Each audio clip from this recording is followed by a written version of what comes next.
Good evening, guys. DeathClock Dave here, and welcome to another Wednesday night live stream battle report recap. This evening we had Mr. Cory Doyle playing Menoth versus myself playing Legion. Cory, what was your pairing this evening? I brought Kreoss. Kreoss3.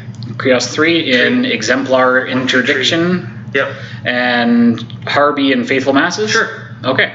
I brought Animag and Primal Terrors. And secret? No. I don't know Harby on the list. I just pulled it off the internet. Nice.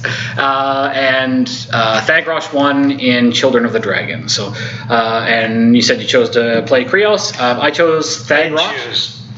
I wanted to play Kreoss. Okay. I was going to play Kreoss regardless. Gotcha. I wanted to play Thagrosh as well. I don't know if that was the right call or not. The Animag list kills all of the armor, but I don't know if that was so. So that may or may not have been the right call. But I really wanted to play Thagrosh. It's a cool list, and I need some practice with it. So we are starting our run through of the shiny new Steamroller 2019 scenarios. And so we're just going to start at the top and work our way down through. So we've started with King of the Hill, which is scenario 1. So we'll see a lot of the scenarios are quite different. A lot of them force you to spread out a lot, which is quite interesting. So I won the roll after like 4 tie roll-offs. I think 3 or 4. 3 times. I rolled a 6, you rolled a 5. Yeah, I have +1 for my theme. So 4. I rolled a 6, you rolled a 5, and then I rolled a 6 and you rolled a 7. Yeah. So what does Exemplar Interdiction give you for your 2 inches deployment? Okay. Blessed on all jacks. Okay, cool. Nice. And free stuff, of course. And for Children of the Dragon, I get +1 to my starting roll, free stuff, and the free stuff for warriors. I don't need free stuff for jacks. I get free stuff for beasts, and that's changing though, so I'm super happy. Nice. And what was the other thing? I get my Nephilim War Beasts get Unyielding, which is +2 armor against melee attacks. So that's super good. It's well, because they're squishy to begin with and higher armor or higher defense. So having that extra armor stacked with, it works a lot better versus Hordes because I can stack Kralix's 3 shots for -2 strength and have Thags up in the mix, so you're -4 strength on anything that you come in with. So not quite as relevant when I'm battling warjacks. So, all right, so we will go ahead and we will talk. I only brought 2 warjacks. Yes, yeah. Well, I was trying to make good use out of it on your Cav, but your Cav were defensive bajillion with arcane 14 something. And a hill for 16. Yeah, so 16. I needed 9. King of the Hill. I was on a hill on King of the Hill. Yeah, there you go. Nice. So we are playing this pre-Oblivion, so it is Steamroller 2019, but hills are still a thing. We will switch that up once all those rules are fully in effect, and then we'll have to switch all the themes and all that kind of fun stuff too. So King of the Hill, we have a bunch of stuff. So as you'll see immediately, super excited. New themes are cool. Yeah. I've been kind of keeping a little bit track of them, but I like to wait until everything's like locked in and then look. So I'm not like, oh yeah, that thing in Sid is oh shoot, I don't have that anymore and I cheated or something. So I also been monpocking a lot, so I can't keep up with the Warmachine situation right now. So you'll see immediately with King of the Hill, we're really spread out. So there are 2 horizontally oriented rectangular zones, and they are at the far left and right flank, actually touching the edge of the board, which is quite significant. So it forces you to get really far apart. It doesn't look as bad on in the picture, but once you see it in game, like it's a long ways if you don't have a lot. 24 inches. Yeah, if you don't have a lot of jacks or like 24 inches from the middle of the flag to contest both zones 24 inches apart. Yeah, so once you get in the game, it feels difficult to spread your jacks or beasts far enough to be able to be meaningful on both sides. So, and I think that's what they were trying to do, is pull people in multiple directions. So we've got those 2 horizontally oriented rectangular zones on the left and right. We have a circular zone. Oh, and they are Warcaster, Warjack, Warbeast, Warlock, Warcaster, Warjack, Warbeast, Warlock, Battle Engine.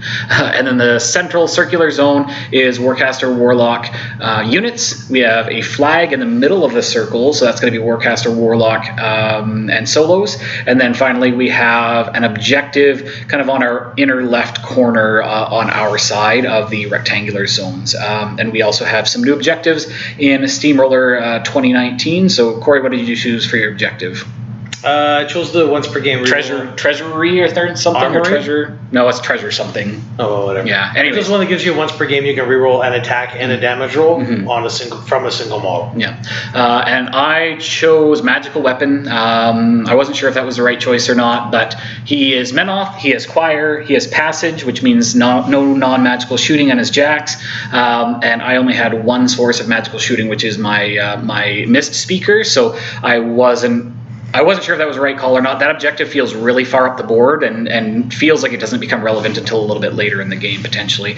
Most of my beasts also have either Flight or Pathfinder, so I wasn't too worried about Pathfinder. But take a look at the new objectives, guys. There's some kind of interesting new stuff. I believe there's 6 now, which is good. There's two new ones? 3 new ones? Okay, yeah. Yeah, so that's kind of... There's out of sight... Yeah, that's the new one. The out of sight... The reroll. Reroll the attack and damage roll, and...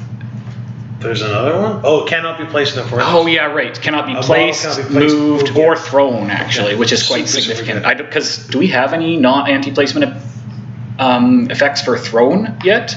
Because most of them say place or move by a slam. I'm sure there's one or two. Yeah. So it's kind of a neat thing. It helps you if you got something really beefy to get into potentially a zone and be pretty unmovable, which is pretty cool. So lots of extra potential there. So we'll have a look at the board, and I'll talk a little bit about the our deployments once we have got models on the board. We're just quickly doing our spiel here on the video about sportsmanship and all that kind of fun stuff, and explaining how we roll dice and all that kind of stuff. So there's clarity. Sportsmanship, who cares? Yeah, we're here to win this game. All about winning. So here I'm doing my deployment. So I want Thagrosh middle of the table. I want him to be able to be projecting Fog of War and also his strength debuff. There's that big pool of water on the... Oh, Cory picked the other side of the table.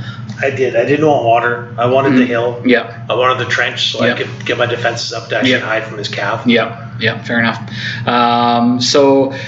I put Thag central. I knew I was going to have to swing to the right of the water there because he does not have Pathfinder. I had Azrael to the left of Thag, Zuriel to the right. Just kind of seeing where I was really afraid of the Cav, and I wanted to be able to deal with them. I put Typhon on the left-hand side, so he's kind of more central. Again, he does not have Pathfinder, so he has to go to kind of to the left of the water there. My Cav are on the far left. I put a Spell Martyr there as well.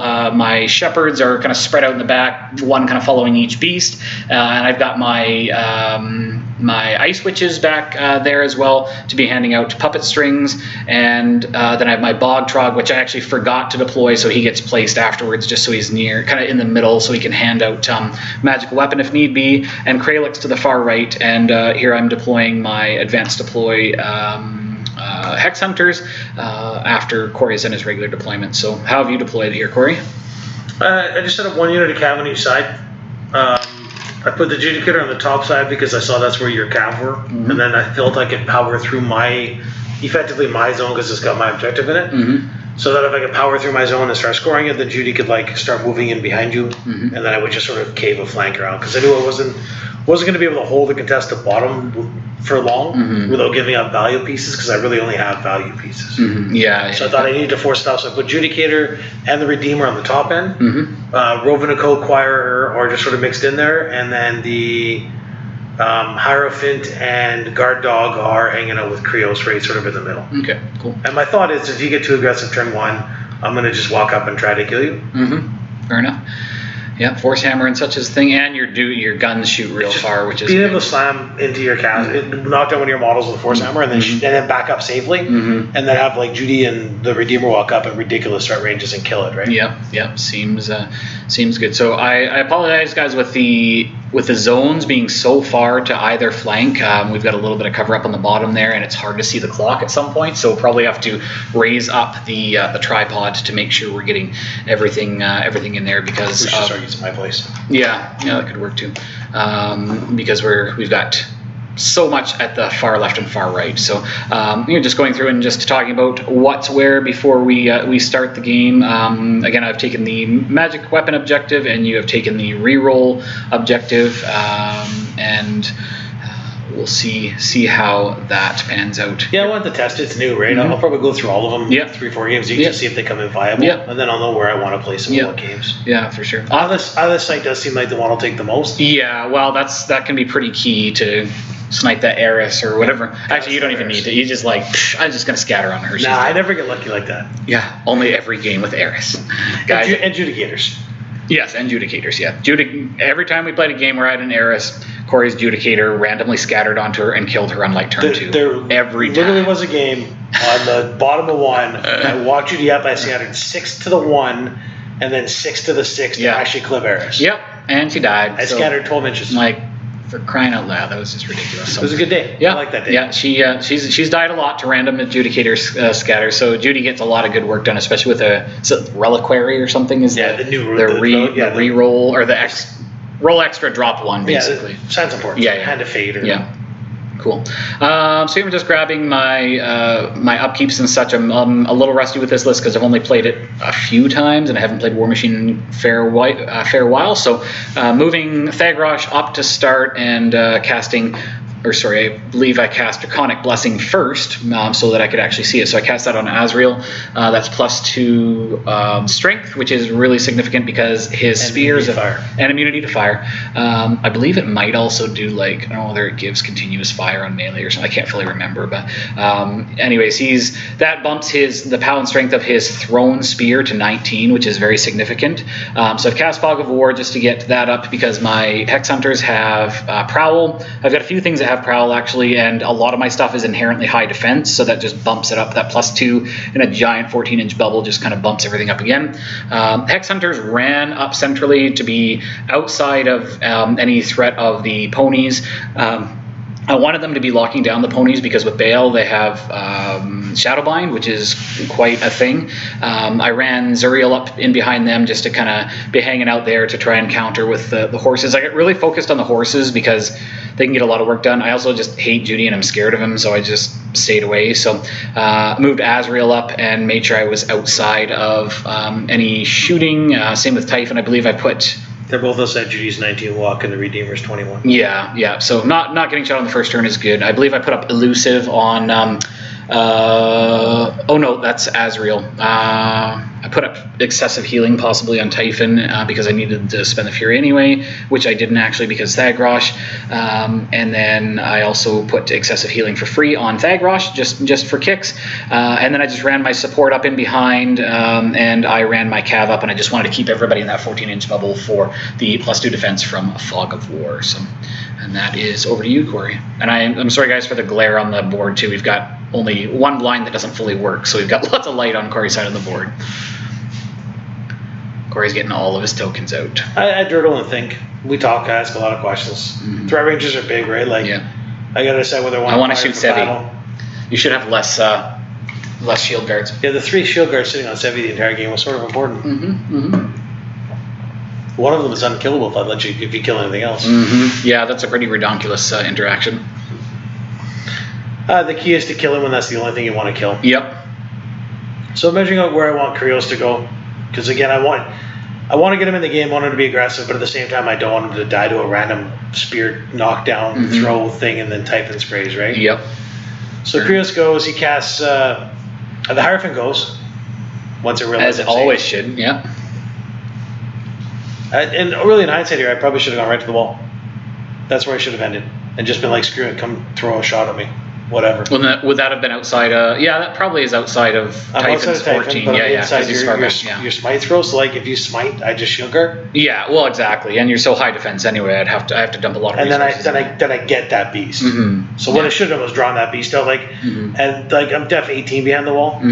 Seems good. I think I'm only rat 6, so Needing a 12 seems bad. You got puppet Even the strings? puppet strings gives me another And you chance. got It's 2 still shots or bad. 3 shots? He's got 3. Yes, you got Or 3 sorry, two shots. Sorry, my bad. So you got effectively 3 chances to roll a 12 and crit. Yeah. So those aren't bad odds. Yeah. That Like, pound 19 is pretty. I take good. those. I can survive at 19. I'm already 18 plus. Yeah. So I cast Arcane Ward on the bottom unit, so they're immune to spells because the Hex Hunter's on the bottom, and I put a sail on Judicator, just in case next turn I want it. Yeah, no, fair enough. Good to get out. You're not really doing anything else with your focus on first turn anyway. No, so. I'm sitting on 3, and I wanted to get Ignite out. I just couldn't reach across and get the other cav. the other unit. They were too far. Yeah. So I moved some stuff. Yep, other cav are up in the trench and toward the zone there, getting ready to square off against my cav. We're checking throw range of the Redeemer.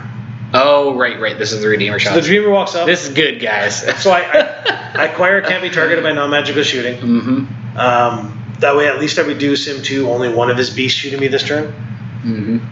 So Judy walks up, Redeemer walks up, takes his first shot, scatters. Lands on the Totem Hunter. The Mist Speaker. The Mist Speaker, one of the puppet strings, and a Shepherd. Yeah, and an Ice Witch. So 3 key support models. And I have 3 focus because I allocated 3, and I boost damage 3 times. Yeah, and they all die. All 3. So there goes 3 good support models. So that was great. That was good times. That was a good shot. Yeah, that was also significant because that was my one. Then I get angry and I take 2 more scatters and I miss both. Yeah. Oh, that's too bad. Yeah, just depressing. And that's the little guy. Judicator walks up and he takes pot shots at the unit of cav and does nothing. I think I scattered towards my own stuff twice, terrifying myself. Does Battle Driven only procs off of enemy? Okay. I cannot Battle Driven myself. That would be redonkulous. That would be silly. Like, I poke you and go, guys.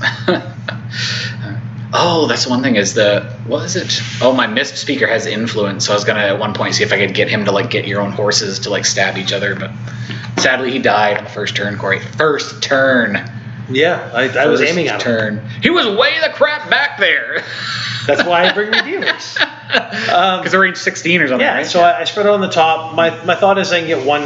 I'm going to give him 1 cap to charge. I didn't pre-measure, so I've mismeasured. Surprise. And on the bottom, I'm like, well, the Hex Hunter said they can't charge me. Then they can't spell me either. So I figure I'm just going to put myself in a clump. Hopefully he doesn't do too much damage to me with other stuff, and then just runs and jams me. And then I can unjam pretty quickly. Hopefully. I was contemplating Redeemer shooting my own stuff. Scattering Redeemer shots. Oh, I'm like, it took me a minute. I figured you were going to run in and jam me, and then I just fire a bunch of Redeemer shots. Oh, I see. Clear off, and then you charge. I see. Yeah. Gotcha. Or I would bring my caster over. Yep. And potentially Kreoss or... Yep. And that was your turn. And your other, Sevi's kind of in the light there. Sevi did nothing. A bunch of shield guards and support. Hey, the light just got better. I have Rhoven and Co. Shield guarding my caster along with the errant. It's not a seneschal. It's an errant. The special Warder, guy. I think. Yeah. The guy that never dies. All right, so over to my turn, and I'm just looking here. So I upkeep Fog of War, and I upkeep Draconic Blessing on Azrael. I'm pretty much ignoring Judy. I want to try to get some work done on the Cav if I can. I want to try to lock Exemplar Warder. Okay, I want to try to lock them down a bit. The Cav, they hit hard and they can spread out a lot. The Judy's a nasty piece and it reaches out far with all the shooting, but the Cav they threat 13 and they hit really hard. They're going to kill everything they hit of mine. Speed 8 and I have no buff. So I have because I have Kreoss3, they get Hand of Fate. Yeah. It's Divine Inspiration. Right. Yeah. So it's same as the Relic. Yeah. I think the Relic it's basically Signs of Importance. So they hit stuff real good. So even this list does have inherently high defense on everything, but not high enough to deal with auto boosted Cav that roll all the dice and that kind of thing. So here I'm just confirming if I slam any of his Cav, basically confirming which direction it's going to go. So seeing if I could potentially snag 3 guys with the knockdown, but with the way they're sitting, I can only ever get the initial target and then 1 guy that they're going to slam into. I based them in pairs. So here we're just double checking where Azrael can get to and see, and then be within 10. I believe the witches went first and put puppet strings. So put puppet strings on Azrael and one of the you can see the white token up by the other the Raptor Cav, and so I am boosting to hit because you're on the hill and you've got arcane thingy on there. So you're really high defense. Def 16, so you need 10s. Yep. You crit with a pair of 3s. Yep. So I end up critting, killing the one guy and knocking the other guy down. Plus 2 boxes on. And I believe battle driven. Yes, and I believe that was the only thing. I only used one shot, I think, right? Because nothing else was in range at this point. Correct. So that was Azrael. So I was happy about killing one of the cav and knocking the other one down. And then because my plan is to try and lock down the other ones with my hex hunters anyway. And we are double checking. I don't know what we're double checking there, but just seeing what we're moving on to next. So here I'm checking the hex hunters. I don't believe any of them are in charge range. The one guy is just kind of barely around the corner of the house there, so I think I would have been in range if I wasn't clipping the corner of the house potentially. So I'm just going to have to run some of them in. The idea is to place them in such a way that if he moves, I'm getting free strikes, which procs Shadowbind, which means he stops moving. Shadowbind is also -2 defense, which is pretty significant when he's def 14 versus melee basically, and 16 against shooting on the hill. 12 plus 2. Yep, so that's pretty good. So just running them up and then spreading out some of the others to try and avoid them all dying in kind of one go or block where he can potentially charge and impact and that sort of thing. I left Baal back because I wanted to keep him alive. He's got 2 attacks and he's a weapon master. Kralix is hanging out behind the wall, and he has moved up, and I am shooting the cav at the very bottom there. I believe I end up missing the first 2 and hitting the last Shadowbind's one. also -3 defense. -3? Yeah. Oh, wow. It is? Yeah. Oh, -3 defense. Nice. Oh, sorry. The strength shot is -2. Okay, so that's a -5 swing. That's pretty sweet. Yeah. Okay, so that's pretty nice. So the I've landed the weakened shot on the very bottom cav, so he's -2 defense and -2 strength. Here I am moving up the swamp gobbers. I want to get them in such a position where I am placing out the cloud to clip the house and block all of that line of sight. So we just check it with the template for now, and in a couple of minutes here I grab an actual 5-inch ring that I'll lay down. But that effectively blocks line of sight to Azrael and where Thagrosh is going to land. And now I'm charging in the raptors. So charging in to get, so they threat, they're 9, 10, so they threat, yeah, so charging in, I'm able to get 2 or 3 of them in. You get 3. You get 2 into the front guy and 1 in the legs. Yeah, that's right. So I misplayed the guy in the trench, and I should have kept him back like a ½ inch and I'm gotcha. Yeah. And then I spread them out to try and hopefully prevent them from dying, keeping, of course, the leader in Cory, the leader's the one with the L on the back. On the back. See. Yeah. Inside joke. So I think watch the full video and see it. So charged, killed the one guy.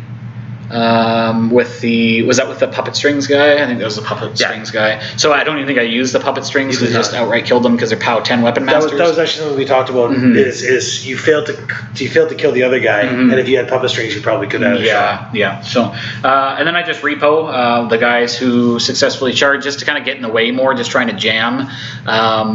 They're relatively high defense, but you've got so much high quality shooting, and the cav hit stuff real good. So now I am moving. Shooting is actually garbage at the sprays. It's like Rat 1. Rat 2 does the 7. Yeah. You always seem to, I don't know, the rockets just always seem to get so much work done. So I know they're used to brace with the Claimer. Yeah. When you're rolling 4 damage dropping 2, it's hitting a lot harder. That's pretty bad. So I ran up the shepherds, I believe. I can't remember if I pulled off any fury. And everything else is just run up. I ran the Spell Martyr to the far left, basically just potentially using him as like a contesting piece, just a throwaway contesting piece at some point, because once my raptors are gone, I don't have a lot on the left flank to contest there. So, and that is over to Cory. And I ponder this turn. It's how aggressive do I get with my caster? I don't really want to swap Holy Ward from the bottom, Because like I've got to somehow unjam those guys and try to contest the zone at least once. If I fall down on points, then I'm in trouble trying to catch up. So I know Kreoss wants to get into the zone. Hopefully I can kill the 2 gobbers and score the zone, because they're all that's in the zone is the gobbers. Def 17 is hard though. Yep. So I'm hoping I get like a lucky scatter shot onto him. And you upkeep your arcane thingy and your assail? I dropped Assail and I just upkept the one. He doesn't have any free upkeeps and he's only 47. Okay. And I blew the Wrack up this turn. Nice. But I wanna knock down Typhon because I'm afraid of his sprays. I think it's work done if he ever gets to spray. Yep, so if I can knock down Typhon and get him into a spot where like he's threatening can't go after my caster, then I feel really good. And if I can get him far enough away from my caster, I feel even better. So I dirtle. I do that every turn now. It's my new thing because I don't play Warmachine near enough. So I have to be super ponderous. So I'm just seeing what Judicator can do, and I'm trying to free up the errands. So if I can free up my my knights and my cav, then I can probably get most of his cav. So my hope again is to kill off his cav and put his knockdown Typhon. But again, it takes me time because again I dirtle. I'm pretty sure I waste like 10 minutes this turn. Also, that right zone is really far to the right, so that left one's really far to my left too. Yep. So I got to try and stay relevant. The bonus is I don't really have to ever go near the cav on the bottom again. Yeah. Like they're just gonna. My hope is I can peace trade 1 or 2 cav for a couple turns to buy time. Luckily, Shadowbind and your placement was actually really good. That was the plan for them. I did get locked on trying to kill the gobbers, and I forget to just redeem or shoot my own dudes. It's Menoth. Fine. To shoot your Vengers at the bottom. I see. If I can clear the 2 Vengers, your 2 dudes on the hill off, then you can charge. And my guy's knocked down, and I probably can't kill him. I don't acquire, but I can boost and kill yours. Right. And then hopefully I just scatter and clip the other guy, or hit my guy on the hill. Clip the other guy, and then I charge and then kill the leader for the unit. Bell, and then you lose Shadowbind. That's correct. And then I'm in the zone, and I'm threatening your beasts, and I probably can test for 2 turns. And that's good for me. So I'm not afraid of Typhon sprays, realizing he's only POW 12. 14. It's only POW 12 in my mind. Yes. If you're 14 in my mind. So if I camp 3 and fine, so what I do is I walk up, I force hammer Typhon. I knock him back an inch, I knock him down, and I camp 2 and I pull off the Wrack for the second one, and the Wrack blows up, which is just the way Wracks are. I used Harmonious also to get the extra dice. And so you're range 10 on the force hammer, but you're getting plus 2 inches because of the Hierophant. Yeah. So it's a range. Just because it looked really farther, that's why. Yep.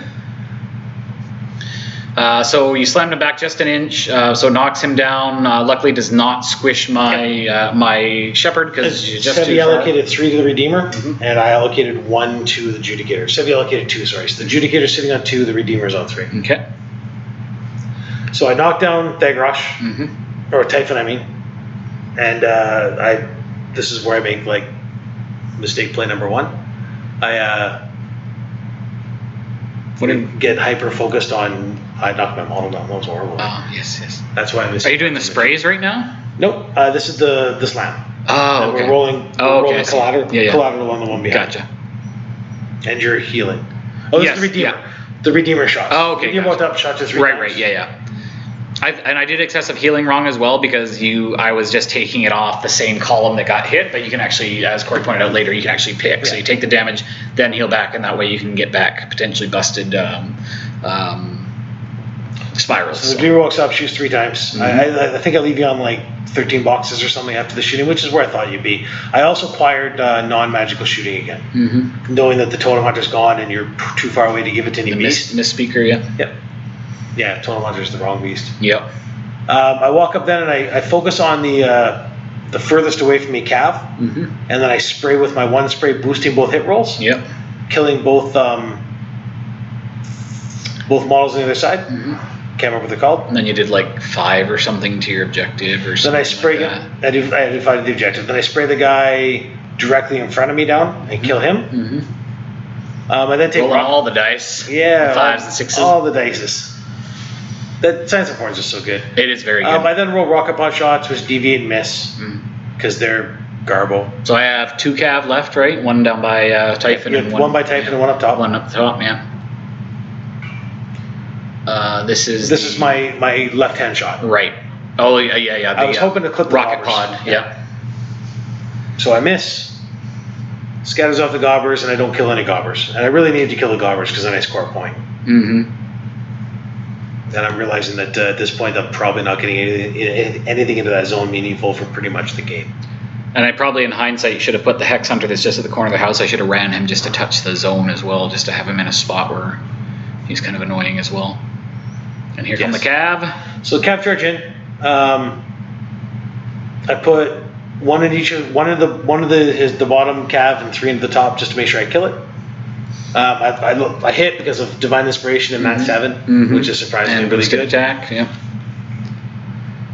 Yeah, I need 7s to hit, and I get to roll 4 dice and drop 1. Seems good. Yeah. I managed to remove the Cav, and then I back up, and my thought here is that if I can keep models in command, so Typhon can spray. I want to give you 2 to spray, because then I get Typhon. Right. And I don't want Typhon to kill my objective. That terrifies me, because then you score 2 this turn. It's you going up by 2, and I score nothing is horrible. And if you kill the Redeemer, then you actually manage to score. You can score the middle zone also, because all this in it is the Redeemer and Kreoss. 7-0 moves up, does nothing. I forget to cast more Road to War again, because I didn't cast that till like turn 4. Yeah. It's okay. It's not that great of a spell anyway, right? Yeah, no, it's not. When you have the Redeemer that wants to aim for +2 to hit. So the bottom Cav, I'm just going to charge and try and free up what I can. Realizing that I forgot to shoot with the Redeemer that way. Instead, I chunked on Typhon. Which, in hindsight, is probably the right play. Yeah. I give you a free strike here, hoping that you just roll poorly and miss. So I hit, and you go back to the spot, and you were shadow bound on the spot. I failed charge, and I'm now off the hill. And you killed the 2 or 3 guys that were around. I killed 3, yeah. And then I'm able to repo with 2 of the models to hopefully make it so you can't slam kill the rest. In hindsight here, I should have actually backed the leader up, so I could actually like just run him to the zone the next turn. I score 0, you score 0, and then you start your turn. Yep. So I know I want the Hex Hunters to tie up the Vengers in the bottom. Azrael, I want to have him get a couple of shots off, especially with now that you're not fully on the hill and you're shadow bound, which is -3 defense, not -2. Kralix maybe get some shots in just to proc the weaken, and Typhon, I was going to try and kill 2 of the Vengers at the top. I upkept Draconic Blessing and Fog of War just to keep those both going, because they get some good work done. And the shooting that I'm doing is either eyeless sight or far enough away that I don't have to worry about his dudes being in it, and me having to worry about the extra defense that they would get from Fog of War. And I don't know whether I played Zerial right. I kept him really far back. I kept him in such a spot that he could deal with a Cav once they came in, because he can reliably kill a couple of them, because he's pretty high mat and has a pretty decent POW. But so he felt less relevant for a lot of the game because I kept him so far back, but he maybe should have been swung more toward the central, so he could be threatening more in the middle of the board, especially with flight. So here I'm moving Azrael up just to see past the corner of the house and be in range of the 2 Vengers on the hill, and the Ice Witches gave him rerolls, and I believe Typhon reroll as well. So here I'm rolling to hit. I believe I boost to hit. You boosted looking for the crit. Looking for the crit. I don't think I crit on the first one. And then I boost the damage. I'm a POW 19 versus your 18. So it's +1, so I kill the first guy. Boost buy with reload, boost to hit, and end up killing him. And so that's 2 of them down, and then the plan is going to be to put the Hex Hunters into the guys that are left. I believe I go with Kralix first. Move up just far enough. Oh, this is what I'm doing. So Zerial has an assault spray, so I'm just figuring out if I can do some shenanigans with charging the Venger in the back, clipping my own model. I do have flight, but the distance is just far enough that I have to stop because I can't land on his base, and then I get the spray off. It's not a great spray when I'm going after high armor. I believe it's I think I'm rat 5 or so, and I think it's only a POW 12. I don't know if I miss.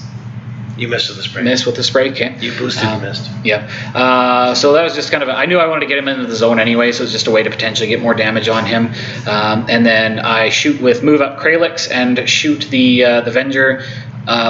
Is this where I missed 2 and hit the third one? I can't remember. I think I missed 2 and hit the third one potentially. Just trying to get. I think you weakened. The bottom one. You weakened the bottom guy, and then you missed 2. Yeah, because he was def 14. Yeah, because he's on the hill and he's got. Because he rolled like a 4 and a 6. Yeah, I put 3 shots into the bottom guy, so he is weakened, so he's -2 strength and defense, which is pretty nasty. So that stacks nicely with Shadowbind. So here I'm charging in with the Hex Hunters.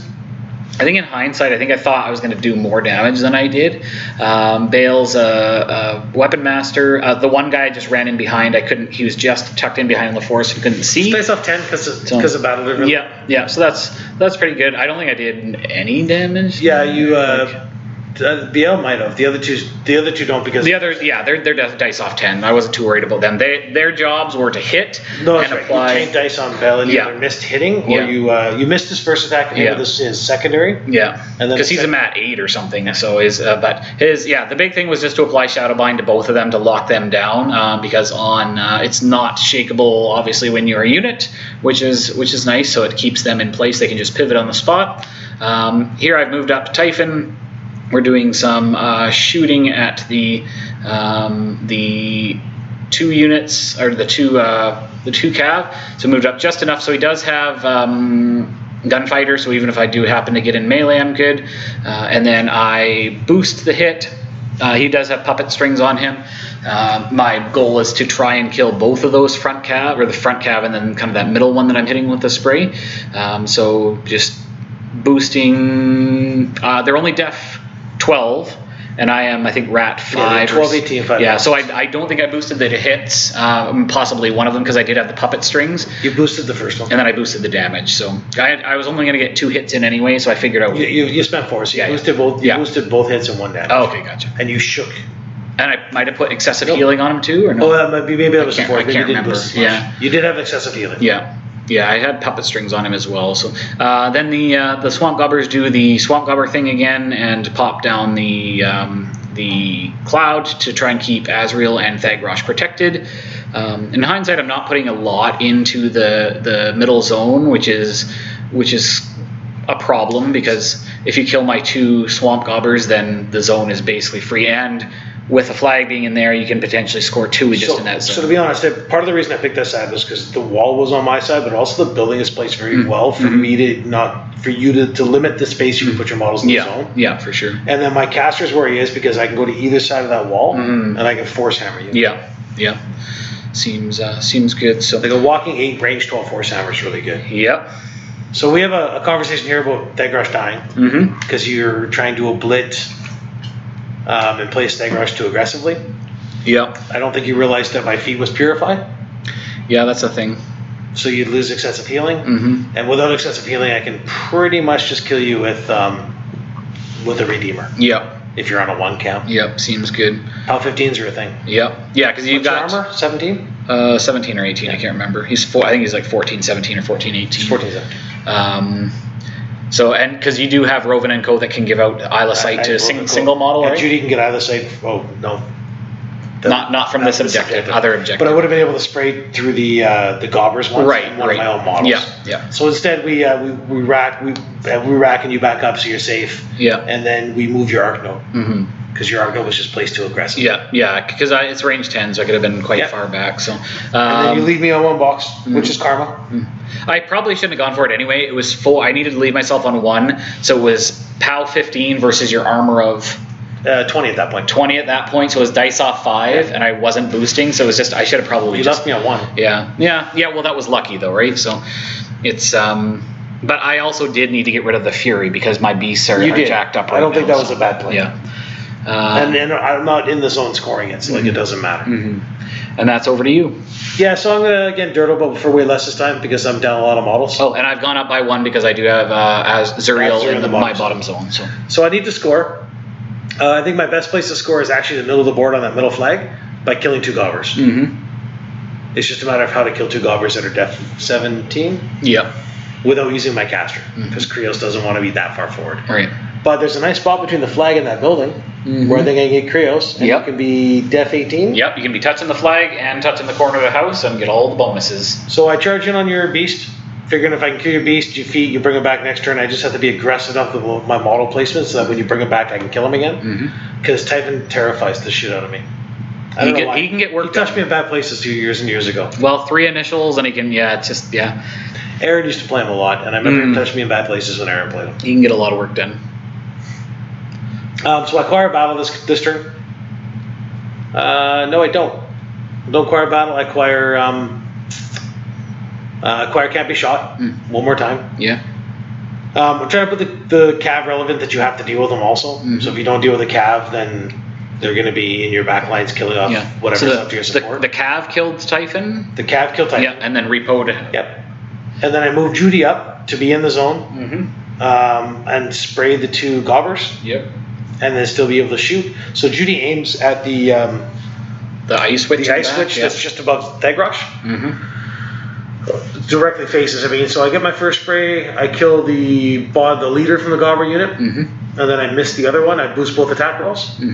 I then take a pot shot at the gobbers, hoping just to scatter well. Yep.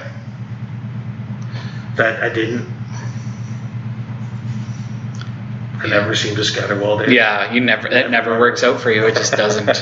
I then aim at the ice switch with my second spray, clip in the gobber. I don't have any focus up the boost because Kreoss is being selfish. However, I am lucky enough to roll the 9 I need to hit with the spray and kill the gobbers. Now I have the potential to score 2 in the zone. The only model that can camp that flag is my caster. Now, luckily, my caster has spells. Yep. And one of them is Arcane Ward. Yep. For +2 defense. +2 defense and can't be targeted by spells. Yep. And what's a wall give you, or what's the obstruction give you? Will give me 2 more defense, and I have 2 against melee, 4 against 4 against shooting. Yeah. Yep. And then I have guard dog also and shield guards. Yep. So that's a lot of defensive tech. I kill off the UA for the unit. I kill off one other model from the unit, so the unit's down to just 1 dude still. Or 2. 2, yeah, because you got 1 in your back arc. Yeah. And now I contemplate running my caster away, and then I realize that I'm a gutless coward and I need to not be. Well, with those defensive stats, there's very little that can be done at that point against your caster, even with that being, him basically being in the center of the board. Yep. So now I'm contemplating force hammering your beast out of the zone, and then walking to the flag, and I realize that it leaves me on like a 1 camp. I don't like a 1 camp because I think on a 1 camp gets more risky, because then I just have to. I'm at def 20, and you got shield guards, so like your shooting's not going to get me. You're going to have to get me a melee, and def 20 and melee feels really good against you. You need 14's to hit. Yeah. No, you're 7, 13's to hit. Yeah. I'll take that. You only get 2 boosted attacks at me. Yep. Though you have 1 puppet string left. I do. That terrifies me. I have 2 puppet strings left. Oh, you have 2? Yep. I should have killed them earlier. Why couldn't I have scattered better? I know, right? I know. You're the worst, Cory. So I dirt up around Sevi 0 and my caster. The Redeemer... the Redeemer kills the objective to score 1. So that's... Yep. And then I score 2 more for the flag and the zone, so I score 3. Yep. And I don't contest your zone, so you score 1. Yep. So we're at 2-3 for Cory. 3-2 for me. Or 3-2 for you. Well, I said for Cory because assuming the highest number. So, anyways, language, Cory. So I'm looking here. So my left flank is pretty much crumbled. I know I'm going to feed this turn because I need to bring Typhon back to have him in an annoying position to be contesting the flag and the zone. He does have 2 cav there that will be able to get at Typhon though, because Typhon is so I can move, but I don't get my combat action. So I'll just be bringing him back completely within 3 of Thagrosh, and then walking him forward. Azrael, the plan is going to be to have him to try and clear the bottom calf, and then probably with the Hex Hunters try to run possibly to annoying places. I think with Azrael or with Zuriel where he is, that he can, so he can charge and still be in the zone, which is important. Cory doesn't have a lot on his far left flank, so I feel relatively confident that Zuriel will be okay there. Move the Ice Witches up to put out puppet strings, and also just to put one more thing in the zone. It's a little bit of a moot point because with things like sprays and stuff, Cory gets a lot of bang for his buck with model clearing between that and the Judy AoEs and the Judy AoEs and the Redeemer AoEs. But Judy goes to 10 on the blast damage. Yeah. Choir and Sevi. Yeah, you're gonna get, most of my stuff is pretty squishy. All my support is single wound and armor like 11 basically, so they die pretty trivially to any of that stuff with all the bonuses. So Zuriel charges in the bottom, kills one of the, and then you get quick work. Yeah. Which you probably wouldn't use anyways. No, because I would have had to spray my own dude. So. And you're in his back arcs. Yeah. So I have so I'm just in the forest, I believe, and still in the zone. So again, I'm quite safe there, but I'm also very far out of the fight, so I probably should have been keeping him more central. Here I'm looking for Azrael. I want to see if I can potentially get close enough to put a shot into his objective. I believe Cory already did like 5 damage or something to his objective. Oh no, this is where I'm shooting your calf, sorry. I think we had a look to see if I could get to your objective, but it was out by like half an inch or something. That's next turn. Next turn, okay. I shoot Cav. I kill Cav. Good job, Azrael. Oh no, you're right. That was his turn. Okay. I think you looked to see if you could move over and shoot it. Yeah, we checked it just to see potentially, because I would have had a line if I moved far enough up to see. I think between the forest and Judy. But now we're looking to see if you can safely place your caster. Yes. Yeah. So with Cory's walk speed and his reach, just needed to make sure that where I put my caster is not going to be within walk and slap me with your sword type. That came out a lot dirtier than I meant it to. I apologize. You don't want to die to Kreoss. No, exactly. So we ended up placing him exactly where Kreoss could not get to him. Measured where Typhon could be brought back, and then Typhon walks into the zone to be contesting both the flag and the zone, and then pops excessive healing, which is. It's there, but your feed does purify, so that is going to be. But you force my feed. Well, that's. I mean, it's pretty much feed time anyway, because we're getting down to the wire in terms of what my models are left. So, so got a couple of things in the zone. I probably should have run one of the Hex Hunters over, so the one at the very bottom of the screen by Zuriel. I believe he probably could have gotten just close enough to be below the house and clipping the zone. So that probably would have been something smarter to do, just to put one more model in there and be contesting that much further, because that would be a bit of an annoying spot to get to. That was a horrible throw, Dustin. Yes. Here the Hex Hunters just ended up killing the final Cav, which is good, and then they're just kind of hanging out there. And I believe that's pretty much we're really low on clock, so both of us actually. I'm proud of me. So so my placement of models gets a little less focused on keeping them safe this turn, and I have to get work done. So I'm seeing if I can move to the flag with Kreoss and still force hammer, get back to that nice little safe spot, because I feel like if I'm there, I probably survive both of his beasts, because again, Kreoss is a fucking champ. Mm-hmm. Pardon the language, that was rude. Mm-hmm. How dare I? Mm-hmm. Instead, I decided he's going to play safe and go behind the wall. Oh, it was Kreoss that has the +2 damage on the Cav charge. That's what I was thinking when I was correct. Kreoss goes to 16 on the charge. That's what I was thinking. 17 with Sevi. Yeah. I got that confused. And then you can go to a 19 and then 17 for every other attack. Seems pretty good. He's super good. Because Sevi and Ignite if he feeds, right? Mm-hmm. So instead, I feed, clear off all your spells. Yep. I move to the one side of the wall. I force hammer. I boost. I swap Arcane Ward onto myself because I didn't upkeep it, and I put a sail back on Judy, and then I tried to throw a Death Sentence on your Typhon, but missed. Did you do the collateral damage on Typhon? I don't know if you did or not. Yeah, I rolled that. You did? Okay, cool. I boosted it too. Okay, cool. So four dice, Those right? are 4 dice, yep. 4 dice, POW 12. Yep. So I am. I don't have excessive healing anymore, but I'm armor 18, so dice off 6. So I'm just trying to keep Judy safe from being charged by Azrael, because I think Azrael can probably almost kill Judy. But why would I give you that chance when you can barely damage with shooting? And I have a mechanic. Yep. Had a mechanic. Had.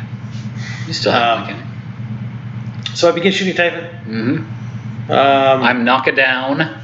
So I'm a mighty defense. Oh, defense 5. Death 5 versus my rat 2. Yes, because Fog of War is gone, so purified away.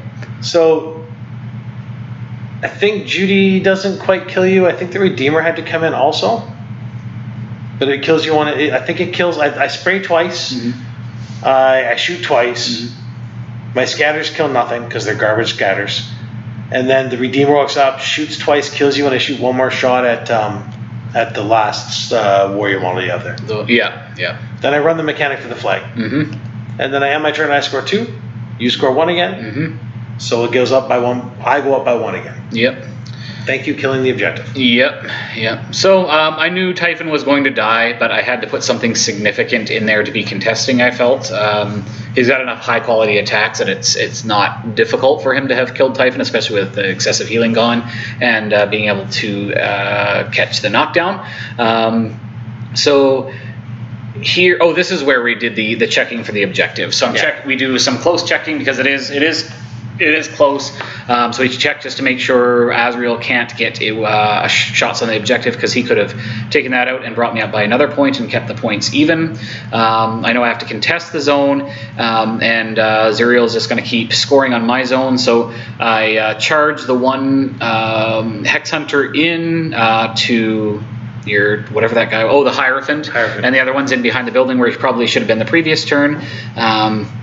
Really low on clock at this point as well. I also got the Hex Bolt off on the Redeemer, I believe.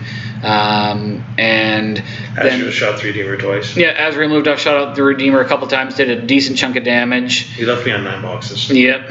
It was the right 9 boxes for me. Yeah, left you fully functional, which is good times. Movement was up. Movement was the stuff that mattered was your lovely gun. Azrael again is just in a spot where he's contesting both the flag and the zone. Zuriel is continuing to sit in his zone. I moved him a little farther over so that he can start potentially getting into the fray. And I don't know if you see the clock, but now we're both under 5 minutes. Yeah, it's down. It gets down to the wire. So, though what's nice is we paused to resolve game state issues. Yep. So there was no panic, there was no push. We resolved, so we were both very clear on where the clock was, what we were in scenario-wise. Yep. So we're at looks like 5-5 right now. And so I have to kill 2 Hex Hunters. The one solo, which Kreoss does on his own like a champ, and then score the flag. Yep. And the zone. So I upkeep the sail. By solo, you mean the beast? No, the one solo that was above the beast. Oh, I see. The witch or whatever? The witch. Yeah. Okay. So I upkeep a sail, I allocate 2, Kreoss charges up, kills her, repulls back to get out of the way. Yep. And goes back to the flag, because that's going to be his home, hopefully, for the next turn 2. Yep, seems good. Judy goes in, he's in your bubble, so he's only power strength 22, and your unyielding puts you to 19. Only power strength. I qualified for battle. Yep. So he's only power strength 22 versus your unyielding armor of 19. So I'm dice plus 3. So I'm able to pretty trivially remove the heavy. And then Redeemer, just like a champ. He's like, I don't care that you're I use Warpath, which I finally cast. Yes. And I move 3. And you hit a def. And I sat named. You hit a def 17. Yep. With an accurate. That was good times.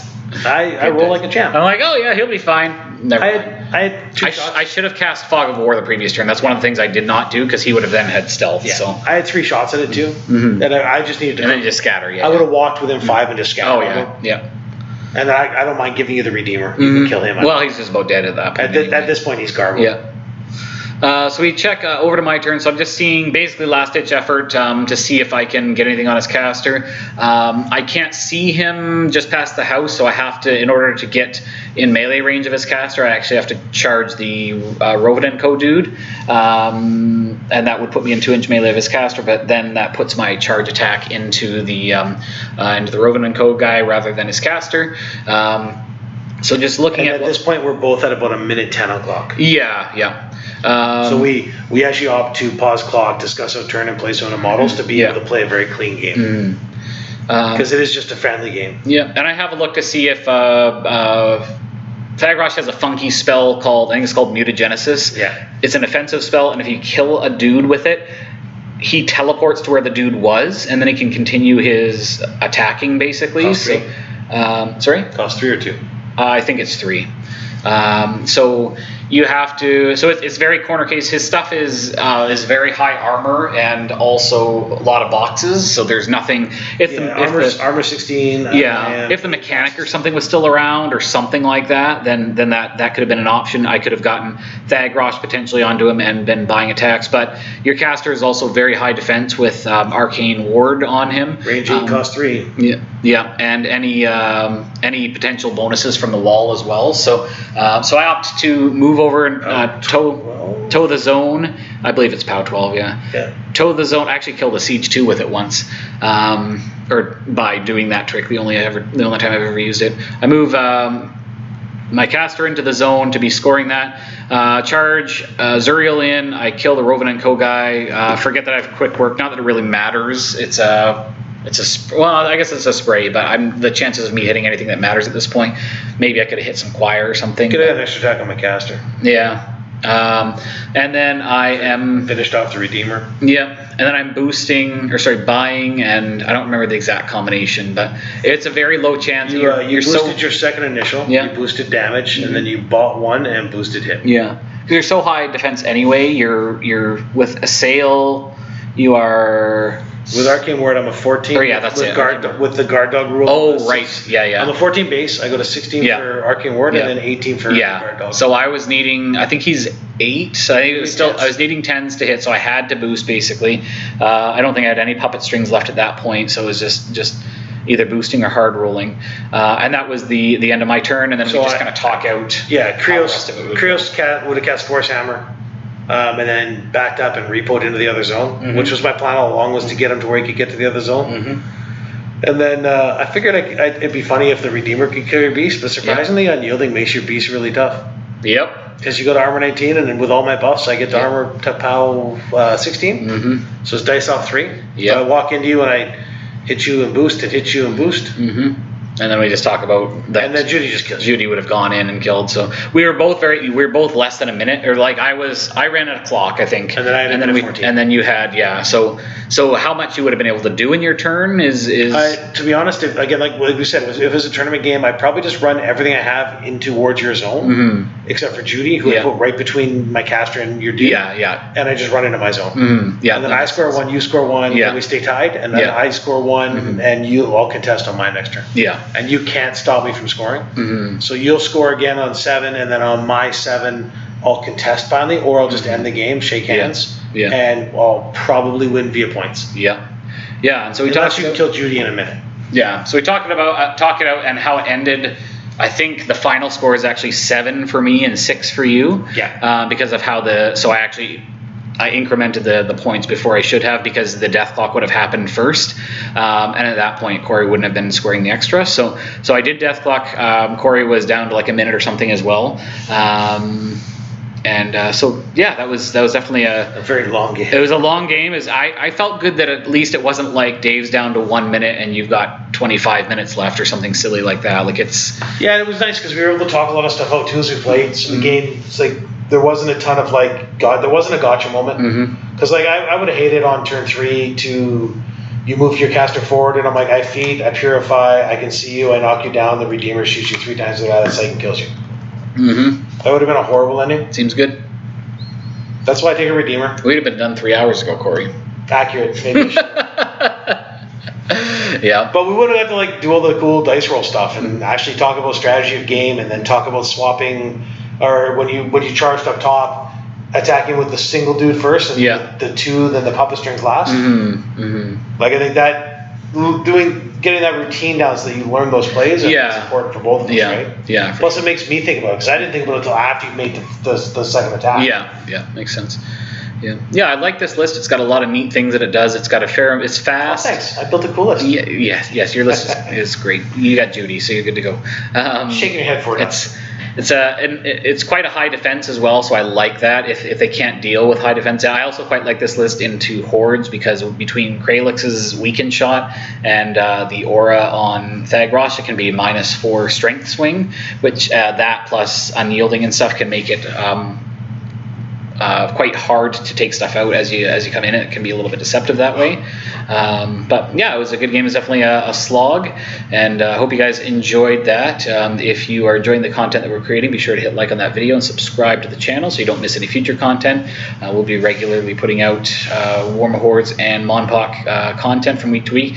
I have some vacation coming up, so we'll have a couple of missed weeks, but we will post as much as we can, and we'll go from there. So thank you for the game, Cory, and thank you guys for tuning in. Hopefully you learned something. Hopefully you learn perhaps maybe what not to do. If do the opposite of what I do. Yes, exactly. Do what I say, not what I do. So I rely on rolling good dice. Yes, exactly. And just scattering. Just scatter. Take Judy. Take Redeemers. Just scatter, guys. It'll be fine. That's how you win. Thank you for tuning in, guys. But we'll catch you next time. Have a good night.